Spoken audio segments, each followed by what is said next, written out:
By early 1944, the Supreme Headquarters Allied Expeditionary Force was intensely focused on the immense preparations for the Allied invasion of Europe, a campaign that would ultimately decide the fate of World War II. However, the invasion's success depended not just on overwhelming firepower, but fundamentally on secrecy and brilliant deception. To protect the actual landing site and, critically, to prevent the German Wehrmacht from rushing reinforcements to the beaches, the Allies urgently needed to convince the German High Command that the landing would occur elsewhere, or that Allied forces were far larger and better positioned than they actually were. This essential, highly sophisticated campaign of military misdirection required a new kind of military unit, a specialized force that excelled not in combat, but entirely in the art of theatrical illusion. The solution was the creation of a unit so radical it defied all traditional military doctrine: the 23rd Headquarters Special Troops, soon to be notoriously known as the Ghost Army. This unit was a bizarre and unique assembly of talent, recruited not from standard infantry divisions, but specifically from art schools, design studios, advertising agencies, and engineering firms across the United States. The unit's unique ranks included future famous artists, sculptors, fashion designers, and actors. Their specialized mandate was to engage in tiers of war, creating a seamless, believable illusion of a massive United States Army division where none existed, using elaborate props, sophisticated sound, and pure psychological manipulation to fool German aerial and ground reconnaissance. The vital mission of the 23rd Headquarters Special Troops was highly compartmentalized and shrouded in absolute secrecy, even from neighboring Allied units. Their deception relied on three core, overlapping elements. Firstly, visual deception, utilizing hundreds of incredibly realistic, but entirely inflatable, rubber tanks, jeeps, and trucks designed to look perfect from the enemy's aerial vantage point. Secondly, sonic deception, using massive loudspeaker trucks to broadcast the meticulously recorded sounds of marching men, digging earth, and heavy machinery, creating the auditory illusion of a massive encampment. Finally, radio deception, executed by skilled radio operators who expertly mimicked the unique Morse code, fists, and chatter patterns of real division radio traffic, critically misleading German listening stations. The unit arrived in Britain in May 1944, transporting their strange cargo of deflated rubber replicas and complex sound equipment. The sight of these collapsible, inflatable Sherman tanks and trucks baffled local residents and even curious Allied soldiers, who had no idea they were witnessing the tools of one of the war's most crucial and elaborate deceptions. The 23rd Headquarters Special Troops immediately went into final, intense training, preparing for their dangerous role near the front lines. Their ultimate success would be measured not by the number of enemy soldiers they killed, but by the number of German divisions they misdirected and kept immobile, ensuring the survival of thousands of Allied lives on the beaches. The operational effectiveness of the 23rd Headquarters Special Troops relied entirely on the seamless integration of three radical, unconventional elements of deception. The first, and most visual, pillar was visual deception. Artists, designers, and sculptors, now wearing United States Army uniforms, created hundreds of incredibly detailed, yet entirely inflatable, replicas of every vehicle used by an American armored division, including Sherman tanks, half-tracks, and heavy artillery. Made from thin rubber and supported by a minimal internal frame, these props could be inflated in minutes using small air pumps, instantly transforming an empty field into a massive, convincing motor pool when viewed from the air. The crucial trick was in the visual detail and the constant movement.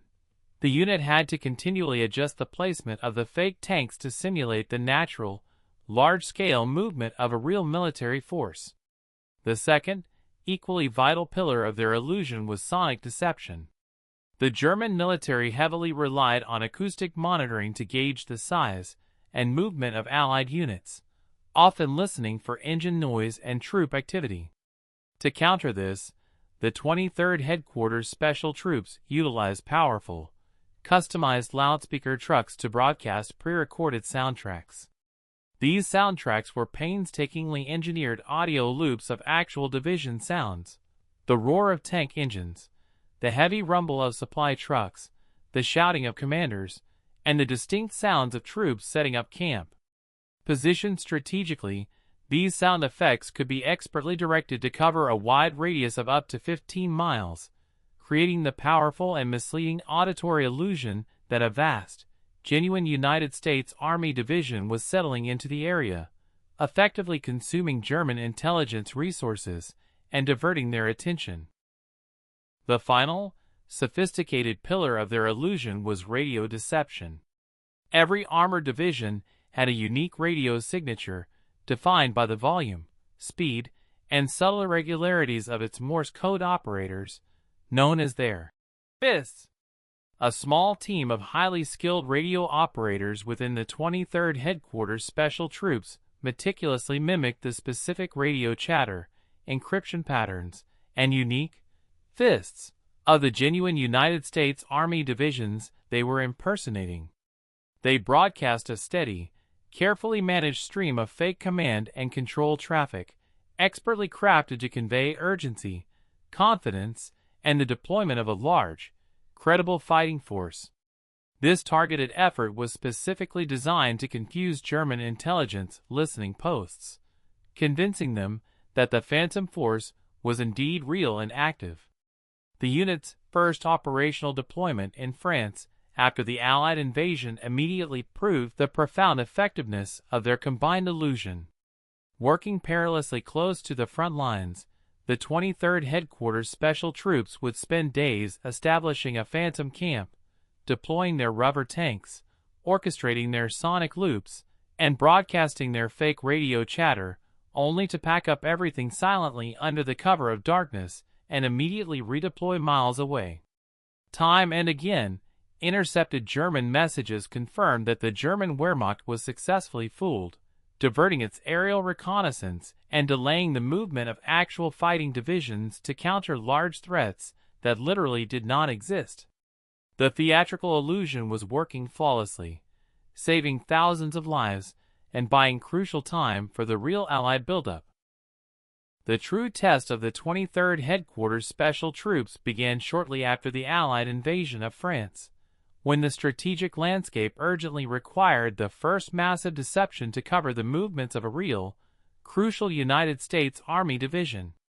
The unit's highly complex objective was to impersonate a fully mechanized division, a force of thousands of men and hundreds of tanks, at a critical junction near the front lines, convincing the German Wehrmacht that a powerful armored threat was massing where only artists and sound engineers stood. The entire illusion had to be perfect and meticulously sustained over several days, while the genuine division quietly moved into position elsewhere, ready to strike a critical German flank without warning. The meticulous detail of the visual deception was astonishing and absolutely central to their success. The unit's artists, designers, and sculptors, now in United States Army uniforms, had to ensure the fake division was completely believable during both daytime and nighttime enemy reconnaissance. This meant deploying hundreds of inflatable Sherman tanks and artillery pieces, painting realistic unit insignia on the rubber vehicles, and constructing highly convincing fake headquarters buildings and bivouacs. They went so far as to include trivial, but authentically misleading, details like clotheslines hung with laundry, carefully placed foot traffic paths, and even simulated vehicle tracks in the mud, all designed to convince German aerial cameras and human spies that they were observing arresting, routine, and real fighting force.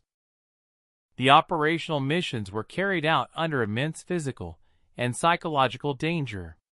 The unit often operated just miles from the actual front line, fully exposed to German artillery fire and the constant threat of enemy patrols or spies discovering the fragile, rubber truth. The fear was compounded by their training. The soldiers of the 23rd Headquarters Special Troops were primarily artists and engineers, not infantry, and while they carried standard United States Army weapons, their defense against a serious Wehrmacht patrol would be minimal. The need for constant, rapid, and covert movement was paramount. The men had to pack up and redeploy their hundreds of inflatable props and sonic gear rapidly, always maintaining the illusion of a huge, shifting military force. The success of these critical initial deception operations was quickly and conclusively confirmed by intercepted enemy messages. German intelligence reports consistently noted the presence of the Phantom Division in the exact locations where the 23rd Headquarters Special Troops had set their stage. This critical misdirection convinced the German Wehrmacht to divert their aerial reconnaissance, artillery strikes, and even entire combat battalions to counter threats that were literally nothing more than hot air and sound recordings. The tangible result was a military miracle. Real United States Army units were able to successfully maneuver, advance, and attack with minimal opposition, all thanks to the misdirected enemy attention provided by the audacious deception of the Ghost Army. The most critical test of the 23rd Headquarters Special Troops deception doctrine came immediately after the successful establishment of the Normandy bridgehead. In July 1944, the United States Army was preparing for Operation Cobra, the massive breakthrough that would finally shatter the German lines and allow the Allied forces to flood into France. To protect the crucial left flank of this operation, the Ghost Army was assigned its highest stakes mission, impersonating the entire United States Army's Third Army, the massive armored force commanded by the notorious and highly effective General George S. Patton. The sheer scale of this deception was staggering and unprecedented. The 23rd Headquarters Special Troops, a few hundred men, primarily artists and engineers, had to convincingly represent a colossal force of over 100,000 men, equipped with thousands of tanks and vehicles. This required the perfect, flawless coordination of all three deception elements simultaneously. The inflatable rubber tanks had to be deployed over vast staging areas. Sonic trucks had to broadcast continuous loops of the Third Army's signature, heavy armored noise, and the radio operators had to meticulously mimic the specific radio chatter and command structure of Patton's actual headquarters, ensuring the transmission sounded confident, aggressive, and utterly real to the German Wehrmacht's listening posts. The danger during this crucial operation was intense and constant. The Germans were desperate to identify and destroy the Third Army before it could fully break out, pouring immense resources into reconnaissance. The 23rd Headquarters Special Troops frequently drew heavy German artillery fire and continuous aerial reconnaissance flights directly onto their positions. To enhance the illusion, the unit learned to deliberately stage the arrival and departure of the Phantom units. They would park their genuine transport trucks near the inflatable mock-ups for a few hours, then drive them away at high speed, creating the perfect optical illusion of a genuine unit relocating. This meticulous attention to authentic logistical activity sold the lie perfectly. The deception worked with devastating effectiveness. German intelligence reports consistently noted the Third Army's presence in the exact positions where the Ghost Army was setting its stage. This critical misdirection convinced the German Wehrmacht to tie up significant divisions and armored reserves to counter a powerful armored threat that existed entirely in their imagination. By holding German attention firmly to the east, the Ghost Army ensured the real Third Army could launch Operation Cobra successfully, achieving the crucial breakthrough that began the rapid Allied advance across France and ultimately saving countless Allied lives due to the misdirected enemy attention. As the United States Army pushed relentlessly eastward towards the German border in the autumn of 1944, the 23rd Headquarters Special Troops continued to play its crucial, clandestine role. The unit performed numerous tactical deception operations across Belgium and Luxembourg, always preceding or covering the flank of a major real military maneuver. Their missions grew riskier as the German Wehrmacht became more desperate and sophisticated in their counterintelligence efforts. The constant relocation and setting up of phantom forces, inflating and deflating hundreds of rubber tanks, rerouting phony supply columns, and maintaining complex radio lies, required extraordinary physical labor and mental stamina from the artists, engineers, and radio operators, who were now enduring the full brunt of battlefield conditions. The unit's most intense and critical deployment came during the massive, unexpected German counteroffensive in December 1944, known as the Battle of the Bulge. As the German forces smashed through the disorganized Allied lines in the Ardennes, the Ghost Army was immediately rushed to the crumbling front. Their mission shifted entirely.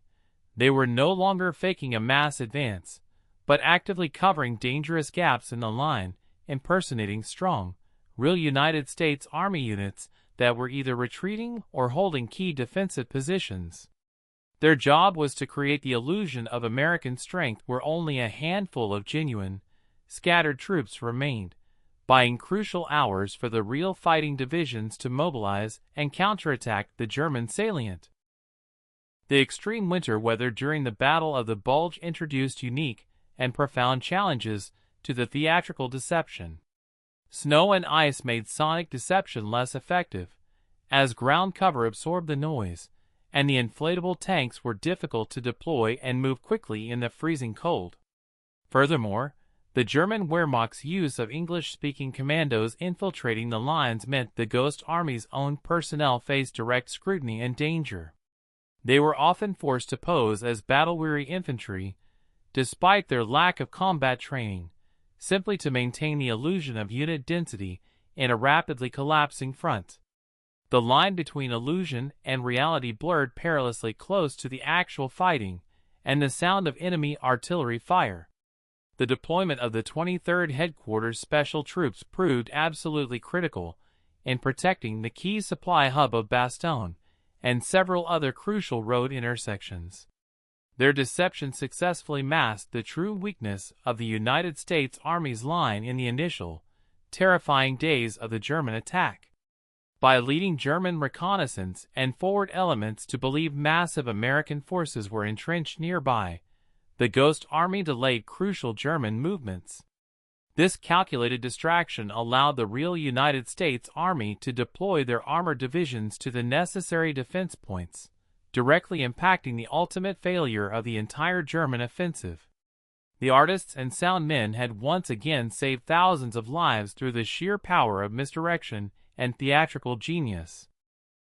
As the United States Army advanced toward the final, formidable natural barrier of the Rhine River in early 1945, the 23rd Headquarters Special Troops prepared for its most audacious and dangerous mission yet. Securing bridgeheads across the Rhine was essential for the final push into Germany, a phase of the war where defenses were concentrated and resistance was fierce. The strategic goal was to completely deceive the German Wehrmacht about the true location of the impending American river crossing. The Ghost Army was tasked with creating the elaborate illusion of two full United States Army divisions assembling in a highly visible location, several miles away from the actual, intended crossing point. The complexity of this final operation was immense. The 23rd Headquarters Special Troops had to convincingly impersonate a massive force, complete with engineers, transport, and two full infantry divisions, simultaneously. This required meticulous, round-the-clock coordination of all deception elements. Inflatable rubber tanks and artillery were deployed and moved daily to simulate the final chaotic preparations for a major river assault, while loudspeakers broadcast continuous, realistic sounds of heavy bridging equipment and troop movements. Meanwhile, the specialized radio operators worked tirelessly, transmitting carefully timed, coded messages to confirm the Germans' belief that the attack was imminent at the wrong location. The danger during this operation was unprecedented in the unit's history. Unlike previous missions carried out in the shadows of France, The unit was operating in the open, often in daylight, under the direct, constant observation of the remaining desperate German Wehrmacht forces entrenched across the Rhine River. The Ghost Army's exposed positions frequently came under heavy enemy fire, including intense artillery shelling and machine gun fire directed specifically at the seemingly massive buildup of American forces. The unit's artists, sound men, and designers, who were trained for deception and not frontline combat, found themselves exposed to some of the most concentrated German defensive fire of the entire war, highlighting their profound bravery in maintaining the illusion. The deception worked flawlessly one final time. German intelligence completely bought the illusion created by the 23rd Headquarters Special Troops, diverting crucial artillery and defensive fire to empty fields and inflatable targets.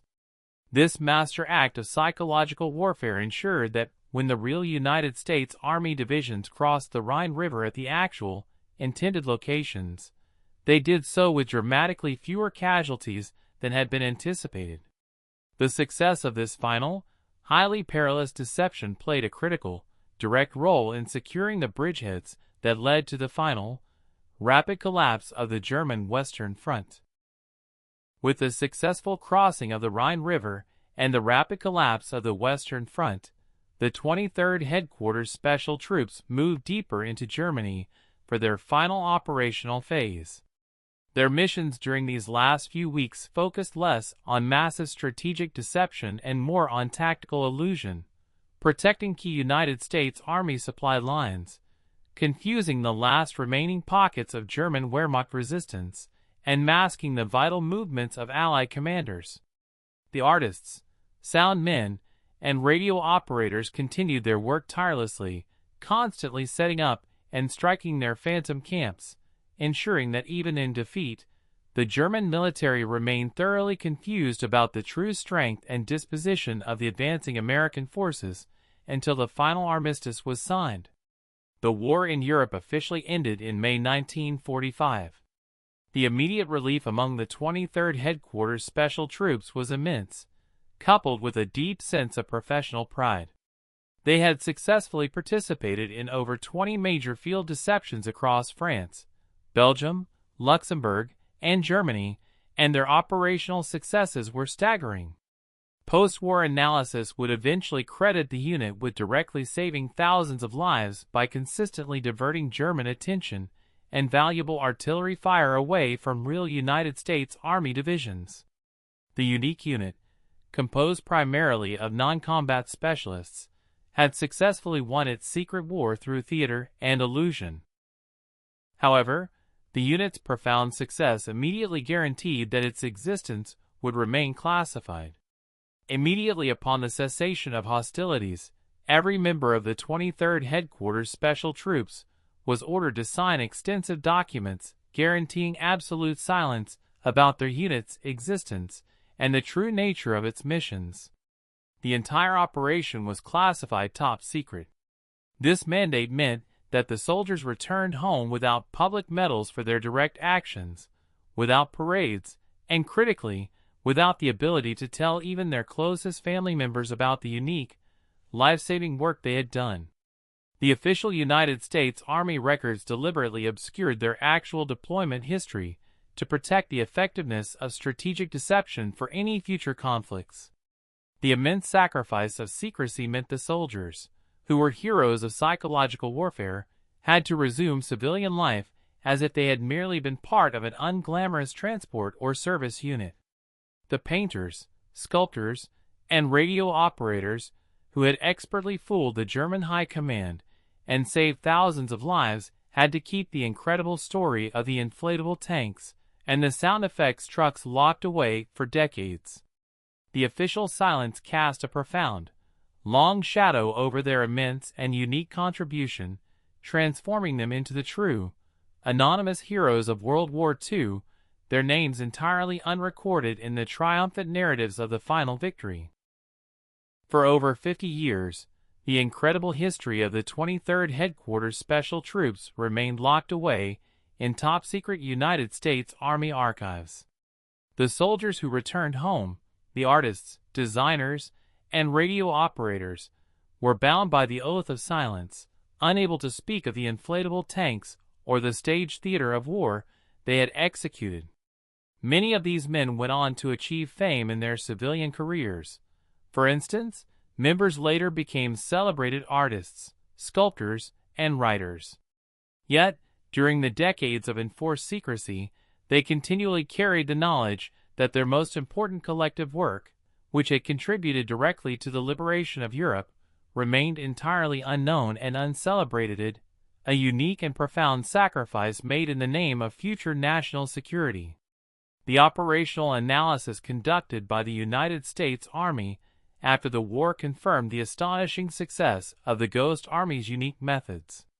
Their sophisticated visual, sonic, and radio deception campaigns were directly responsible for successfully misleading the German Wehrmacht in over 20 major field operations across France and Germany. Although the true count is impossible to verify, historians and military analysts have estimated that the calculated misdirection provided by the 23rd Headquarters Special Troops successfully diverted enemy attention and heavy artillery fire away from the actual United States Army assault forces and supply lines, saving thousands, potentially tens of thousands, of Allied lives. The unique unit, composed primarily of non-combat specialists, had won its secret war through theatrical illusion. The long, enforced silence finally broke in 1996, when the United States Army officially declassified the records of the 23rd Headquarters Special Troops. The incredible, long-suppressed story of the unit that fought World War II with inflatable tanks, loudspeakers, and sophisticated lies finally became public knowledge. This long-awaited declassification allowed the surviving members, now elderly men, to share their remarkable tale with the world, granting them the final, public recognition they had so selflessly foregone in the name of security for over half a century. The ultimate legacy of the 23rd Headquarters Special Troops is that of intellectual courage and ingenuity. Their story provides a profound historical lesson that military victory is not solely achieved through brute force and steel, but through ingenuity, psychology, and creative deception. The artists and designers who made up the core of this phantom army are now rightly hailed as heroes of the United States Army. Their unique contribution, the power of illusion saving lives, is officially recognized as a critical, unheralded factor in the Allied victory, forever cementing their place as the soldiers who successfully won their battles without ever having to truly fire a shot.